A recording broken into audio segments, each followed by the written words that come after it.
പ്രതിപക്ഷമില്ലാത്ത മലപ്പുറം ജില്ലാ പഞ്ചായത്തിൽ PA ജബ്ബാർ ഹാജി പ്രസിഡന്റാകും. AP Smiji vice പ്രസിഡന്റാകും.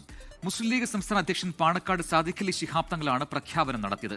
വയനാട് ജില്ലാ പഞ്ചായത്തിൽ കോൺഗ്രസും മുസ്ലിം ലീഗും അധ്യക്ഷ സ്ഥാനം പങ്കിടും. മുസ്ലിം ലീഗ് സംസ്ഥാന വർക്കിംഗ് കമ്മിറ്റി മെമ്പറായ PA ജബ്ബാർ ഹാജി അരീക്കോട് ഡിവിഷനിൽ നിന്നാണ് ജയിച്ചത്. PK കുഞ്ഞാലിക്കുട്ടിയുടെ സഹോദരപുത്രൻ PK അസ്ലുവിനെയും പ്രസിഡന്റ് സ്ഥാനത്തേക്ക് പരിഗണിച്ചെങ്കിലും സീനിയോറിറ്റിയും പാണക്കാട് സാദിഖ് അലി തങ്ങളും PK കുഞ്ഞാലിക്കുട്ടിയുമായി ജബ്ബാർ ഹാജിക്കുള്ള ബന്ധവും അനുകൂല ഘടകമായി. മുൻ ജില്ലാ പഞ്ചായത്ത് പ്രസിഡന്റും ദളിത് ലീഗ് സംസ്ഥാന ജനറൽ സെക്രട്ടറിയുമായിരുന്ന AP ഉണ്ണികൃഷ്ണന്റെ മകളാണ് വൈസ് പ്രസിഡന്റാകുന്ന AP സ്മിജി. കന്നിയംഗത്തിൽ താനാളൂർ ഡിവിഷനിൽ നിന്നായിരുന്നു ജയം. ആരോഗ്യ വിദ്യാഭ്യാസ സ്റ്റാൻഡിംഗ് കമ്മിറ്റി ചെയർമാനായി PK അസ്ലു, വികസന സ്റ്റാൻഡിംഗ് കമ്മിറ്റി ചെയർപേഴ്സണായി ഷാഹിന നിയാസി എന്നിവരെയും പ്രഖ്യാപിച്ചു.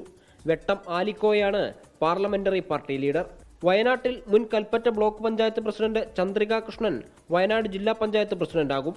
ആദ്യ 2.5 വർഷത്തിനു ശേഷം പ്രസിഡന്റ് സ്ഥാനം മുസ്ലിം ലീഗിന് നൽകും. കൽപ്പറ്റ ബ്ലോക്ക് പഞ്ചായത്ത് അധ്യക്ഷ സ്ഥാനത്തിനൊപ്പം സുൽത്താൻ ബത്തേരി നഗരസഭയിൽ ആദ്യ ടേം നൽകണമെന്നും മുസ്ലിം ലീഗ് UDF യോഗത്തിൽ ആവശ്യപ്പെടും.